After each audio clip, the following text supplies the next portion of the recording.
We, on the other hand, tend to use our feelings as the basis for our identity. And it's the most consistent thing in our worlds because God knows our thinking isn't consistent. We're all over the Right. map. Right. And so, very simply, what I do in Driven is make a very strong case where rather than trying to figure out who you are, it's an acceptance of what you are. Well, hello, everyone, and welcome to the Intentional Leadership Podcast. I am so excited today to have a very special guest with us, Dr. Doug Brackman. And with 2 PhDs in psychology, Dr. Doug has spent his entire career working with top performers to help them overcome their limiting beliefs, stop their cycle of shame, and achieve the ultimate personal and professional success. Doug has created a new level of framework that's extraordinarily powerful and an invaluable resource for the highly driven, providing insight, understanding, and tools to better leverage one's unique gifts that ultimately results in optimum performance. Welcome, Doug. So excited to have you here today. Thank you. I am glad to be here. Wonderful. Well, you wrote the book Driven, Understanding and Harnessing the Genetic Gifts Shared by Entrepreneurs, Navy SEALs, Pro Athletes, and maybe you. And I read your book and had an opportunity to listen to you speak. And I just thought this would be a great topic for our community to listen to, which are entrepreneurs and business leaders, many of them driven or supporting someone who is driven. So let's talk about your book. Can we start with what is it that compelled you to write this book? How did this come together? Great question. It's despite what any other psychologist may say, psychologists get into the field of psychology to figure out their own crap. So I wrote the book. It's about me, to tell you the truth, and always felt like I was different, something unique about me. Didn't quite ever feel like I really felt in that second grade, third grade experience where you're sitting in the classroom and quite don't understand why everyone else doesn't see how stupid the traditional school education is. And so it's just like, why don't you people understand what a waste of time this is? And so it led into my own path. It's been, I've struggled early on, with addictions. And in 1991, when I entered graduate school, a Time magazine article came out that said, we found the alcoholism genes. And it was the first time that I really thought about, that what I am is something genetically different. And the last 33 years has been really understanding. It's just been an amazing time to be a psychologist because the science is catching up with the real understanding of what we are as people. So so I wrote Driven to really tell people that are like me that there's nothing wrong with them. We're supposed to be this way. I love that. And you talk about the 2 genes, specifically a couple of genes in your book. Tell us about those. Yeah, so I always give a shout out to Tom Hartman, who originally came up with this hunter-farmer theory. Tom was actually a talk show host, but he had an ADD, ADHD kid and really explored, from a cultural anthropology or evolutionary psychology perspective, that there must be some reason why his kid was different than the rest. And he made the theory that somewhere along the line, the human species began to adapt to the agricultural revolution. 4,000, 5,000 years ago, the world became a very stable, boring place to live. Sure. Yet there's 5%, 8% of the general population that retain the original hunter genetics and the original brain structure that wired us for a different world, that wired us for a much more competitive, much more dangerous, much more chaotic environment. And what was that percentage again? So it's somewhere, and it depends upon how you define driven, but it's somewhere between 2% of the general population and about 8%. have our brain structure. Okay. And so you put us in a functional MRI, and that I took Tom Hartman's theory and actually dove deep into science. And you put us in a functional MRI, and what a functional MRI does is really looks at what part of the brain is being used as dominant or primary. Okay. And a normal MRI, a normal functional MRI for most people, you have a very nice ball of activity on the left prefrontal. And so it's the left prefrontal is the executive function of the brain. And what that does, it teaches and trains the person with this brain structure to see the world as a series of sequential steps, logical, rational, linear. And so if you think about a farmer, they are literally wired to see the world as a simple farming process. You put a seed in the ground, you cover it with dirt, you water it, you patiently wait, and eventually it grows. Then you harvest the growth, you wait for the result, and then you harvest it and you save some of that for later. And then you do the same thing again and again and again and again and again next year. And that is what creates safety and security. So most people on this planet are wired for a W-2 job. They really do like that assembly line world where if you do what you did yesterday, it's more likely to lead to success tomorrow. And so they are not wired like me. Right. Structured, comfortable, safe. And predictable, safe. They're risk adverse. They really like stability and predictability. They don't like change.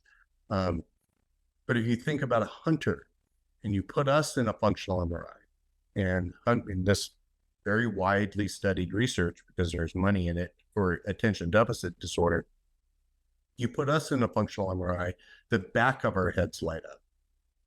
And so the occipital lobe, and so we use our eyeballs to go through the world.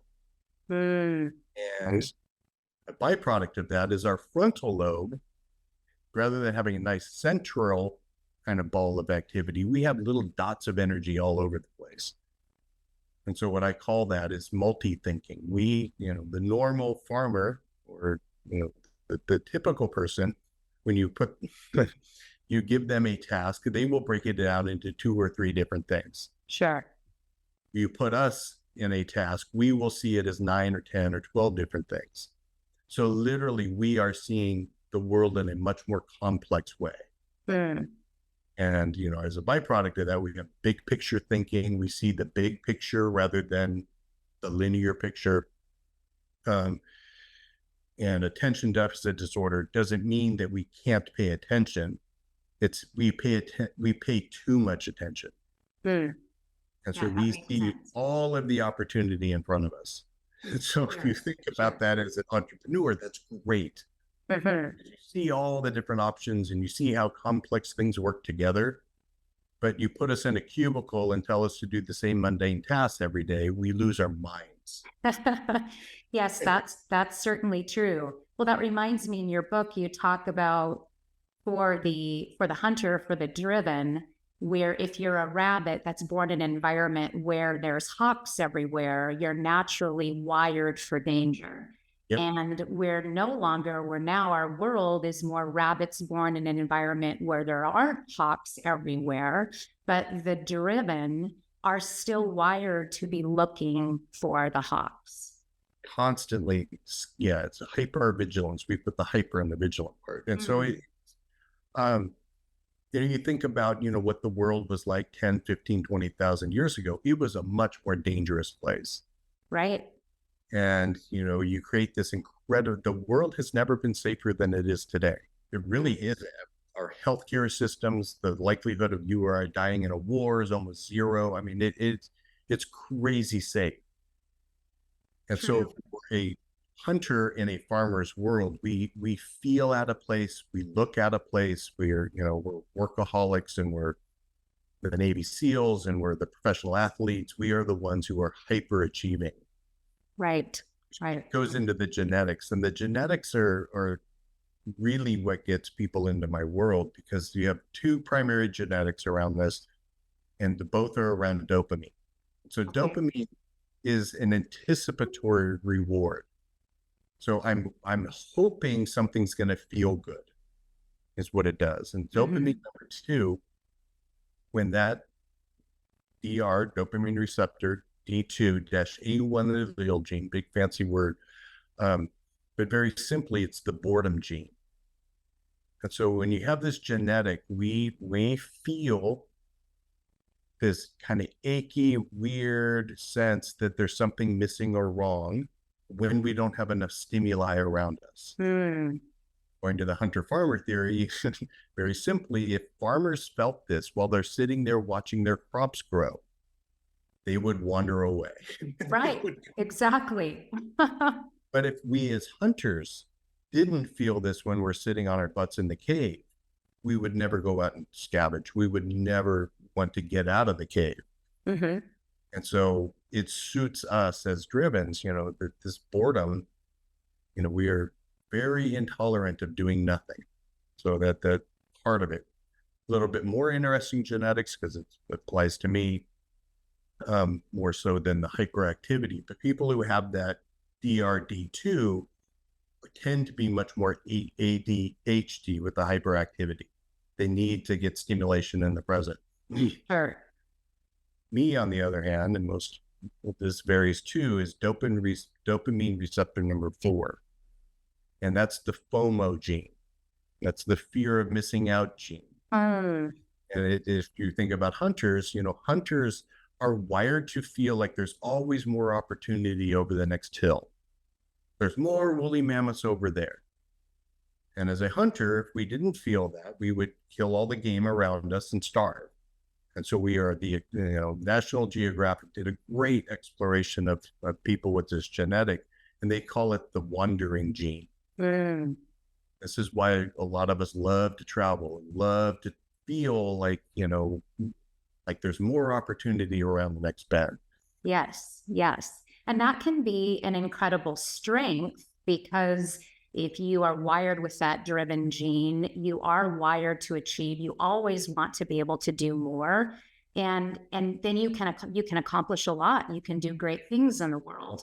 But where the tipping point comes, and you talk about this in your book, is this drive to constantly do more and more. And this tends to be the main thing I help entrepreneurs with, is when they've gone to that other side and they've blown things up, they're completely out of balance, they're overworked, they're burnt out, and they end up really creating damage in different areas of their life because you talk about the hypervigilant, the ability to be so focused, and then you're not, and then you are.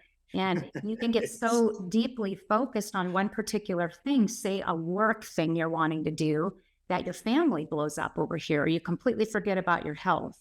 So, Yeah, and talk about that piece. so the self psychology, and that's something else I'm very passionate about, is identity. And so you think about a farmer's identity, and just going back 5,000, 8,000, 10,000 years, we were in hunter gatherer groups of 40, maybe 50 people. Mm-hmm. Very fluid identities, very much Da Vinci's. We could build a tent, we could make a fire, we could do all of these different tasks. But as societies went from hundreds to thousands to millions, and the brain structure became more and more linear. Mm-hmm. My guess is that we became butchers and bakers and candlestick makers. That we became much more specialized and much more limited. Mm-hmm. And as long as a cobbler, as long as I make shoes and I make shoes every day, that is what I am and what I do. And it's a very simple structure. Sure. Where drivens, and this is why I caution most of my drivens to be careful going into a normal or a typical psychologist's office, because we look crazy. Mm-hmm. They ask us who we are, and it's like, what do you mean, who am I? Like, well, I'm a dad, I'm a this, I'm a that, I'm all of those things at the same time. And the genetics behind our reward system. You think about what boredom is, and that's one of the most consistent things in my world, is feeling like, there's something missing or wrong, and we can make an identity out of that. Mm-hmm. and meaning that there's something missing or wrong with me. Right. Right. And that is why driven suffer, from the imposter syndrome is a very common understanding that, despite all of my success on the outside, I still feel like I'm not enough on the inside. Sure. There's a disconnect between the inner and the outer world. You got it. And that propels people to death. And that's workaholism and all of this. If I achieve enough on the outside, maybe, hopefully, this feeling on the inside might go away.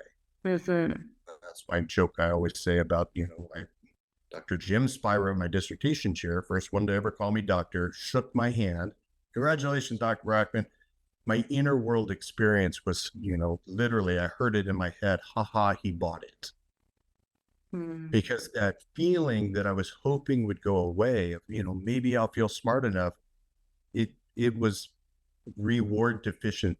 I did not feel that, oh God, I feel great, maybe for a flash. Right. And it immediately dissipates. And so that is where workaholism and a lot of the things that you help your audience with is devastating. Right. You talk about in the book about climbing a pole, and that there's just another pole to climb and another pole to climb. And I know that for myself, similar feelings. I mean, I agree with you in everything that you're saying, is I've had times in my life where I've accomplished a lot. I made this goal and it feels really great. And then it's like, okay, now what? And there needs to be another thing. And there always has to be this other thing. And it does feel like there's got to be something wrong with you because nobody else seems to really get it. Yeah. And yeah. How do so you... it comes down to identity. And that is what the gift I give all my drivens very quickly is a rapid change in their identity. And most people and farmers do not struggle with identity like we do. They are doctors, they're lawyers, they're this, they're that. And, they have a very clear scripted idea of what that means. Sure. We, on the other hand, tend to use our feelings as the basis for our identity. And it's the most consistent thing in our worlds because God knows our thinking isn't consistent. We're all over the map. Right. And so very simply what I do in Driven is make a very strong case where rather than trying to figure out who you are, it's an acceptance of what you are. I love that. What you are as a monkey, what you are as a Homo sapien, what you are as an animal. Period, full stop. You're not your feelings, you're not your thoughts, you're not your achievements, you're not your labels. And most drivens go, oh, okay. And it's a simple, stake in the ground that we can anchor everything else on. And I like it too that you said that just coming to that self-acceptance that it's a beautiful thing how we've been created and we are wired to achieve. We're wired to want more. And we can turn that, if we just reframe that into, we just want to keep learning and growing. What a beautiful thing that is, because with that, because we want to keep learning and growing and exploring, we can change the world. We can use those gifts rather than, I think, this comparison to other people in our life that just think we're a little nuts. And then we think maybe we are. And it's literally what I do in Driven is, I am an animal and I am driven. And because I'm driven, I'm 3%, 5% of the population. And, my next book is titled Sheep, Wolves, and Shepherds. Oh. And most people are sheep, and we need the sheep. We need employees. Absolutely. And they are just as valuable to us as we are to them. They need us too, because we are the ones founding companies and starting companies and that they need to work at. Right. And the gift that we give them, is easily misperceived though by them because we scare the crap out of the sheep. We really do. Especially when we do things like this and come back with all the new ideas. Yeah. And it changes too rapidly in the company. And that is, oh my God, I got the greatest idea. And all the sheep go, and everybody's, no. She's not coming back from a conference again. Oh no. because the change scares them. Yes. Where we see change as a necessity for opportunity, and it's not. And both are true.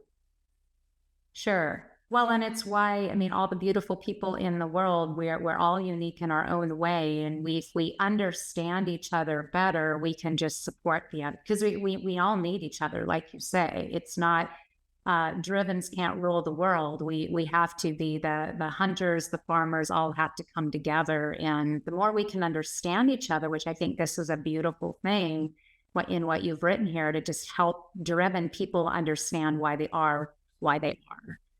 Want to shift gears a little bit. You talked about the mind of the driven, especially, and one of the things I teach on a lot is the monkey mind, and the fact that, guy, it just seems, and many of us, not even just driven, but many of us deal with this constant mind chatter. And you talk about the monkey and the elephant. Okay. Can you talk more about that? I thought that was really a helpful way to understand this struggle that's going on within us. So we have basically two operating systems trying to make sense of this very weird experience we have being alive.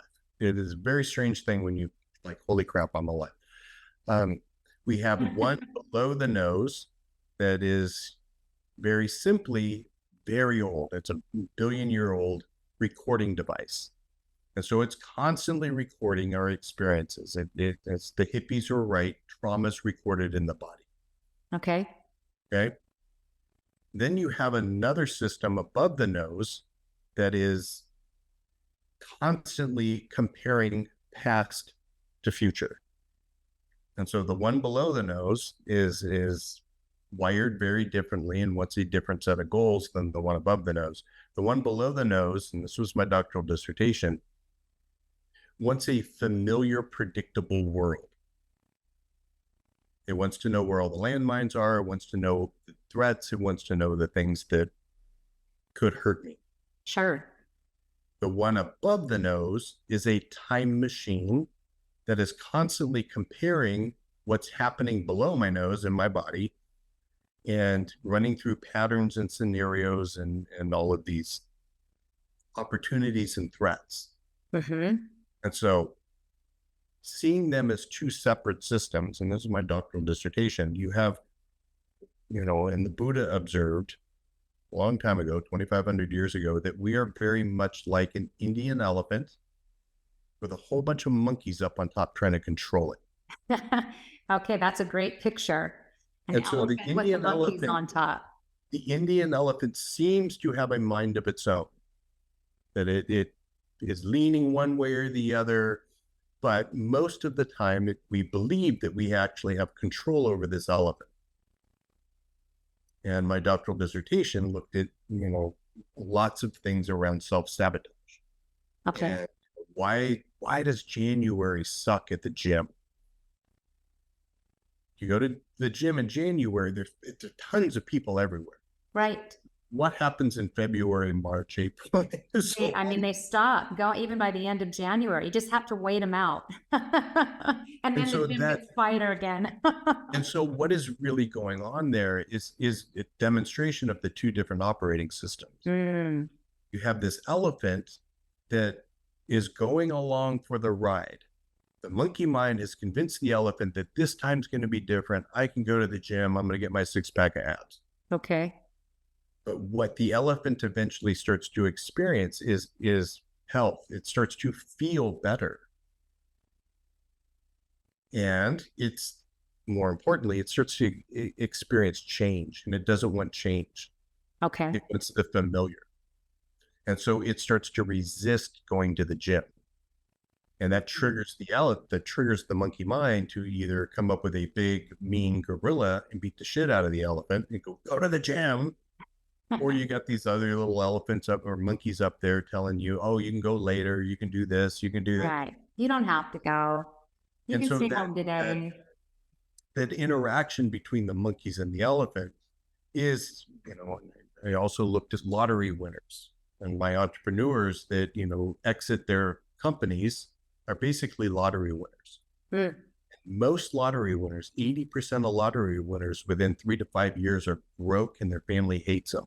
Ah, Why? Because it's so unfamiliar to the elephant. good point.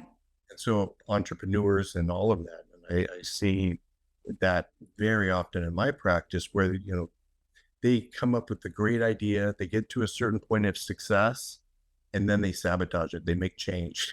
Then I come Mm, up with another idea, but it's right. really the elephant, sabotaging you, going back to the familiar level of chaos and the familiar level of threat. Because that's And comfortable. because that's comfortable. And Okay. so the Buddha question is always, which one are you? Where's Janelle in that? Where's Doug in that? Are you the monkey mind or are you the elephant? And So remember the who's in charge? great question. So that is, yeah, and the look on your face, and I do it in Driven, I do it in the book, is the answer is obviously both and, capital A and D, underlined neither. Mm. Yeah, there's that look on your face, that neither piece is the way they've talked about us for 40, 50,000 years is we have a mind, we have a body, and then we have a soul. Mhm. And it's that third element that allows us to observe the monkey mind and see the cheerleaders and see the gorillas and see and also experience the impulsive elephant and give us a pause on both and giving you the opportunity to change. And so it is that third element where, that's the joke I always say too, is that if anyone ever tells you they really haven't figured out about what the soul is, run, because they're trying to get you in a cult. Oh So, dear. but it's very simply that who is really in charge of me? And, being able to get to the point where you can really ask yourself with honesty and curiosity, what am I doing? Without the, what are you doing? No, it's, wait a second, what am I doing? And it's in that space that all change happens. And as you say, I've got $1 million in the bank, and yet I'm starting another company. What am I doing? And I got a little kid at home, and I need to work more. And it's that, what am I doing? Mhm. And as I teach drivens are famous for three basic areas of life: finance, romance, and health. You have always one optimized, one that's kind of okay, and one that you're ignoring. Mhm. And, you know, from the soul level or from that curious level, you can actually optimize all of them. Right. And And it I is, agree with that wholeheartedly. And I think it is about getting to that deep part of yourself, and that spirit within you. And I really believe that God created us all with this purpose, and we have these amazing minds and bodies and souls. And we have to get to that deeper part of ourselves and really understand this deeply. And I think that that's what you talk about in the book, which is great. I mean, we all are different, and it's a good thing. And the way we've been wired genetically, there's beautiful things there. And then we're aware of those things that get us off track, that are going to take us, in the case of the driven, to this constant achievement where we never feel like we're enough. And you just got to get back to that heart and soul of what's in you and what really matters. and that is the gift of being driven. Is it Mm. you have to do this work. If you don't do this work, you use your feelings to make these decisions, you are on a constant treadmill, never getting there because Yes. you're chasing something that isn't real. Right. I believe, that we are on this planet to really shepherd the sheep, Mm. and we are, called to that. And the difference between someone who is driving sheep and, how a driver is, they are behind the herd of sheep and they got a big stick and they're yelling and they're screaming and they're telling Right. them which way to go. Right. Where the shepherd is actually in front of the herd and leading the sheep to greener pastures. Hmm. And so I think That's for beautiful. driven, we are truly called to that. But it's very easy to get frustrated with sheep and yell at them. So I mean, it's, Right. are you a shepherd or a driver as the leader of your organization? And that is something that this next book I'm working on is diving into. And that's so important. I remember a really pivotal moment as I was leading my company, and it was in the middle of the recession in 2009, and it was like overnight. All of a sudden, the world changed, and everybody was concerned. What's happening next? And nobody knew what was going on. There's just a lot of fear. We had our business dropped 30% overnight, jobs canceled. I had a facility management company and a number of people that worked under me. And I am typically a really optimistic person. I'm the visionary of the company and leading people forward, had a wonderful team around me. And there was a time, because I was talking to colleagues at that time that had been really successful and they were going out of business, or they just had all of a sudden this immense fear, and it was catchy. And I remember I went into the office and I led a meeting during that week. And I brought my own fear into the office and into that meeting.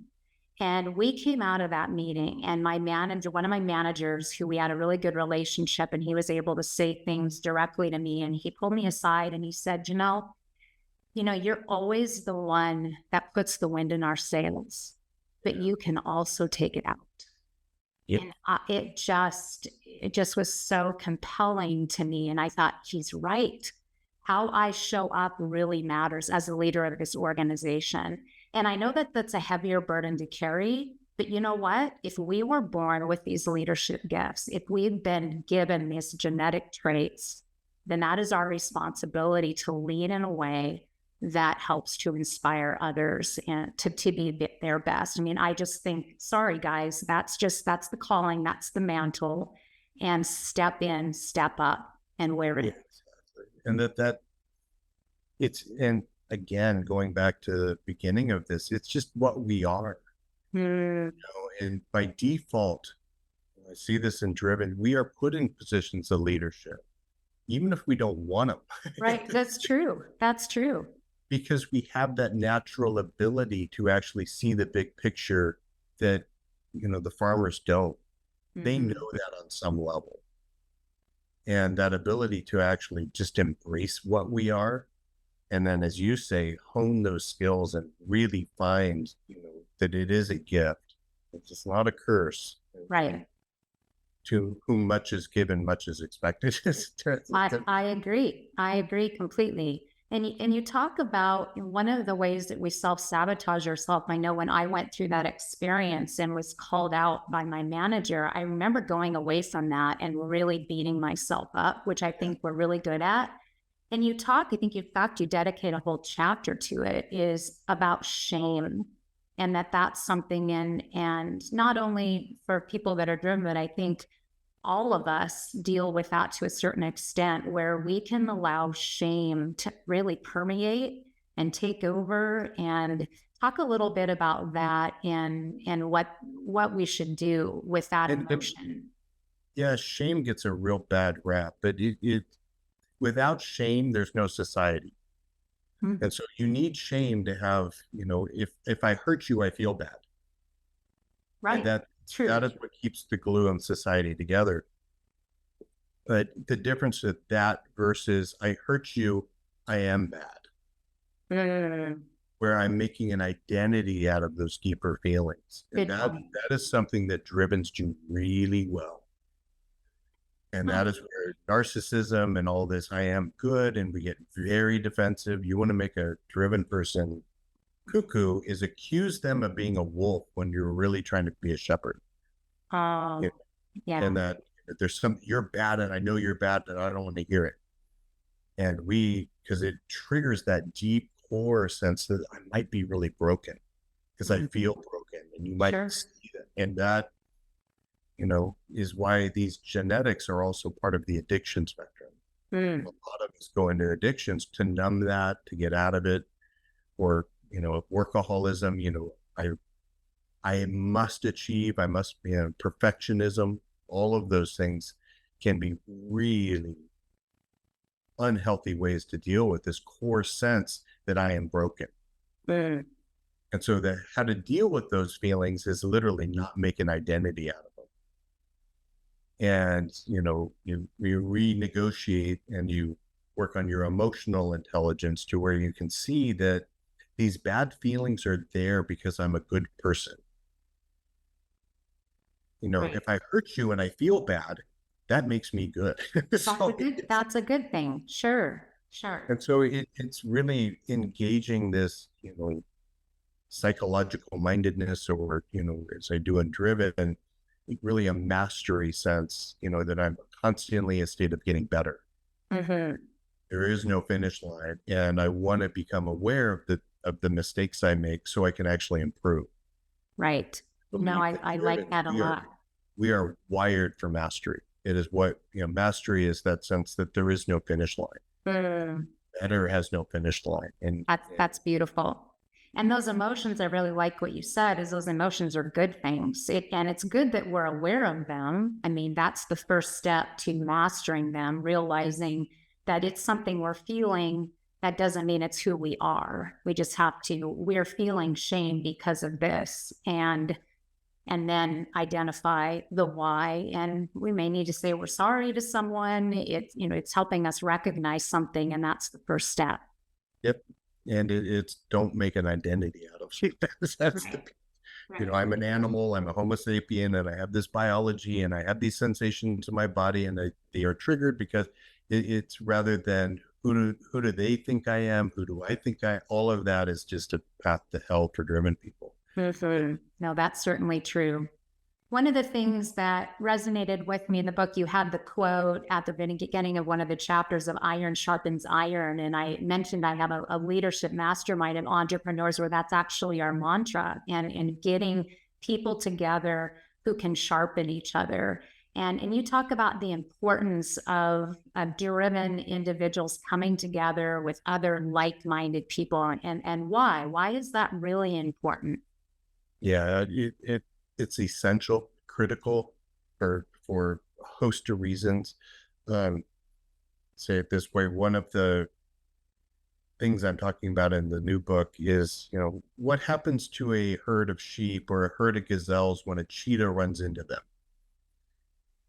They scatter. Scatter. Yeah, they run. Screw you, and you're on your own. Good luck with that cheetah. I'm out of here. That is what, and the world is wired that way. Sure. We're drivens, hunters. We are wired much more like a wolf pack. What happens when a bear attacks one of the wolves in the wolf pack? They All all of the protect. wolves, yeah, we kick its ass. And so I've got your back. I have got your back. And as driven people, I worked a lot with Navy SEALs and I worked a lot with, military. We seek those deep, real, strong connections. But most of the guys I work with, and I'm sure you come across the same thing, and gals, we have been burned by farmers so many times that we give up on people. Like, no Mhm. one really has my back. And until you get into a group of drivens where people can really start to understand that, whoa, we're different. We are different. I will have your back. And that bonding connection, the masterminds, and that is so essential for us to feel like we're not crazy Right. and feel like somebody really does have our back in this world. Yeah. Yes. And We are gets us. deeply need to be understood and deeply need to feel like we belong to that wolf pack. Hmm. Once it happens, and I've worked a lot with startups, and it is an unfair advantage, a ridiculously unfair advantage, when a C-suite or the leadership team in an organization really does have each other's back. But to demonstrate that, I have to be willing to really risk telling you the truth. Sure. And I have to be willing to hear the truth. And that is that iron sharpens iron, to where it is, I'm willing to do the harder thing and willing to let you do the harder thing and hear it. But once you get on the other side and you get into that mastery model that I'm doing this to make you better, and I'm, telling you this to make you better, Right. then it becomes infectious and you get hopefully addicted to really developing relationships that just build each other up. And it's driven to Definitely. wired for that. It is why we're on this planet. I truly believe that. Well, and once you understand yourself that this is who you are, you have this constant drive to get better, this constant improvement. So once you buy into that and really accept that as who you are, the getting in better and better piece comes when you're with other like-minded people who are willing to call you out on your stuff and you're willing to do it to them. And because you develop this trust with them, you're willing to hear that because you know and you get deeply that it's just going to help you be better, which is exactly the cycle that you want to be on, just continuing to get better and better. That's but as drivens, we're 3%, 5% of the population. And being able to find like-minded people is, thank God for the internet now, and thank God for these friends. Because my second grade, third grade experience is, that feeling like I'm different and feeling like no one really has my back led to my addictions and leads to addictions, leads Sure. to just isolation and not happiness. And it leads to really feeling empty. Yep, understandable.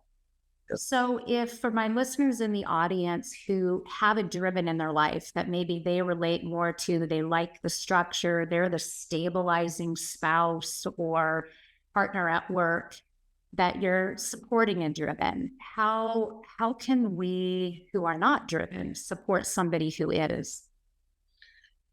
Understanding.